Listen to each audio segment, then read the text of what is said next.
Fellas, after a full year of waiting, My Hero Academia is back once again, and with a new season, of course, comes a brand new opening. This opening is titled Polaris, and it is performed by the band Blue and Count. Openings are some of my favorite things to watch / listen to when it comes to anime, so with one of my favorite series to watch in general coming back, combined with the arc that will be covered being my favorite arc to date, I'm fully caught up with the manga, I got a big urge to do a breakdown / analysis for this opening.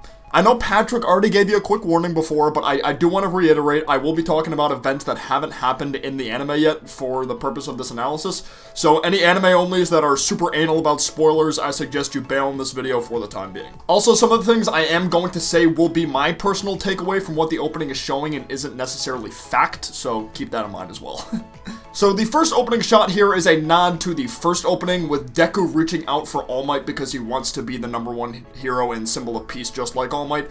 In these shots, however, it's showing Deku's hand throughout the years, but his goal of becoming the, best hero hasn't changed. The first hand is childhood Deku, then the middle school Deku with the black uniform, then Deku in his UA uniform. But unlike the first opening where the gap between him and All Might was huge and he didn't really feel like a hero himself yet, you can actually see All Might in the distance. Now All Might is no longer there, he's retired, and Deku realizes he needs to prove himself now more than ever. Next, we have the classic zoom out of the Class 1A students standing in front of UA, but while this is happening, we see shots in the middle of the screen from previous events that occurred prior to where we are now. For instance, the first few stills we get are Deku first meeting All Might, then the last still is Deku and Bakugo about to face off in their battle after All Might retired. All the stills shown are in chronological order from when they happen in the story as well, which makes sense. Glad it wasn't just, all over the place random stills. Here we get another shot of all the Class 1A students standing in the field together. Only thing I really noticed about this shot was the sakura trees in the background and the leaves falling, and these are the same leaves that were falling when All Might told Deku it was possible for him to become a hero. Also, Bakugo standing off from the rest of the class, which is portraying one of his biggest character qualities, liking to do things on his own and doing it his own way.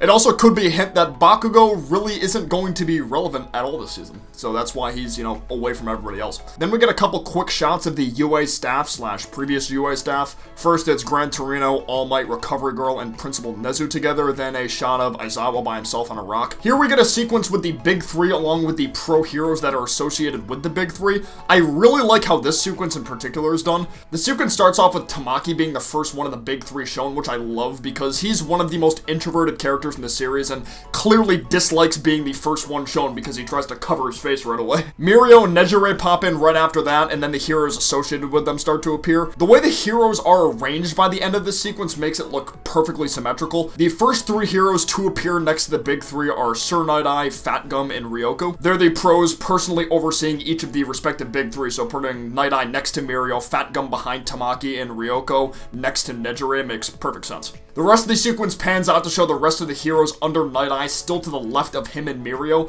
while the heroes under Ryoko are all to the right of her and Nejire. Also, the poses that Tamaki and Nejire are doing are a reference to the poses they were making in the author's comment art of Volume 14. Definitely one of the best parts in the opening for me. Next, we get a shot of Eri looking off into the distance with the fear of Chisaki / Overhaul constantly looming over her. This could potentially be foreshadowing to the arc after the Shihasakai arc as well, because even when she was rescued, she was still having a lot of issues adjusting to life due to the PTSD from her time with Chisaki. I do believe we will get the Gentle arc before Season 4 ends, so that shot is both relevant to the arc that's going on and potentially the first half of the arc after this one. And the pose Chisaki is making here is another reference to Volume 14 of the manga, this time the cover, and he's, doing the exact same pose.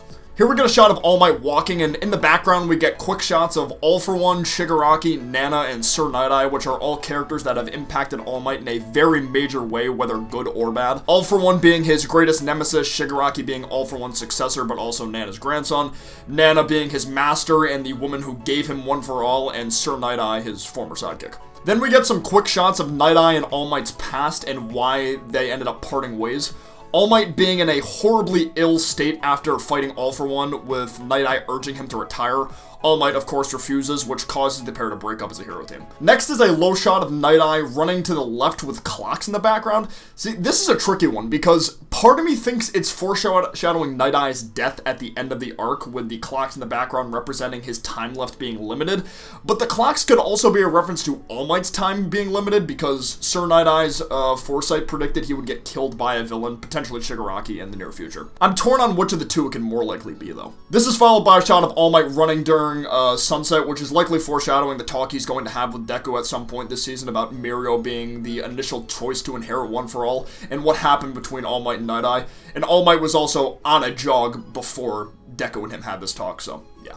We get a couple quick shots of Kirishima, Asui, and Ochako, which is fitting because they're the only other Class 1A students that are going to be truly relevant this arc. A shot of Deku using shoot style, which may be representing the part in the arc where he breaks through the wall, interrupting the fight between Mirio and Chisaki. Of course, it's impossible to tell, but he also may be using full cowl 20% here.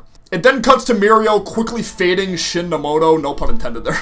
Shin is one of the main villains Mirio has to deal with in this arc besides Chisaki, but in my opinion, it would have made more sense if Shin was replaced with Chrono in this shot. Tamaki fighting Toya Setsuno, one of the 3 villains Tamaki fights during this arc, and then Nijire fighting Rikia. Followed by Fat Gum and Ryoko flying in the air. Here we see Toga and Twice floating together, really in sync with each other at that.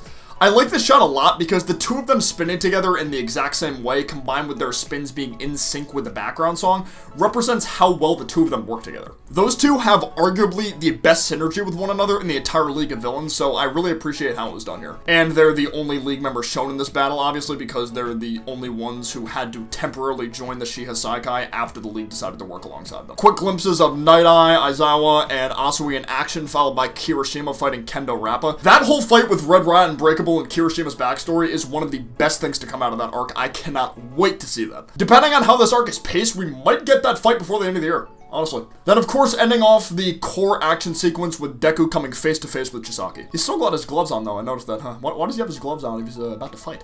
Here we get a long sequence of Deku and Eri falling from the sky with the ocean below them, trying to reach each other but struggling to do so. I believe this sequence represents how Deku felt when he first encountered Eri and Chisaki while patrolling the streets with Mirio. She was so close, but given the circumstances, he just wasn't able to fully reach and save her. That feeling continues to haunt him for the remainder of the arc until Chisaki is defeated. Another shot of some of the Class 1A students is shown. Granted, while it does look very cool with them, walking in that slow-mo, badass motion like that, I think it would have been a lot cooler if it was replaced with the big 3 and some of the other heroes who are relevant during the raid on the Shiha Saikai. The only people who are relevant during this arc that are in this shot are Deku, Asui, Ochako, and Kirishima. I'm very curious as to the thought process behind the shot, because, a lot of these students just don't really matter in the arc that's going to be happening. Lastly, the opening ends with the big My Hero logo on the background with the core raid team running forward, representing when they all first stormed the lair of the Shiha Saikai. A pretty solid opening overall. I like the song a lot, but I think in terms of visuals, it could have been a little bit better, to be honest. It's kind of the opposite of how I felt about the first opening of Season 3. The visuals for that opening were incredible, but the song was kind of lacking. I can't give a definitive opinion on whether or not this is, my favorite yet. I think I need to watch and listen to it a little bit more first. I do think that does it for this video, though. Sorry if this isn't the content you're normally used to, but I've just been getting such an itch to make videos on My Hero. I love the series to death, and the anime is covering one of my favorite story arcs in all of fiction. I can't not talk about it. Let me know in the comments your thoughts on the opening, as well as if I might have missed anything analysis-wise when it comes to the visuals. As usual, if you enjoyed the video, be sure to leave a like down below, and if you're new to the channel, subscribe, and I will see you guys next time. Peace out, take care, bye-bye.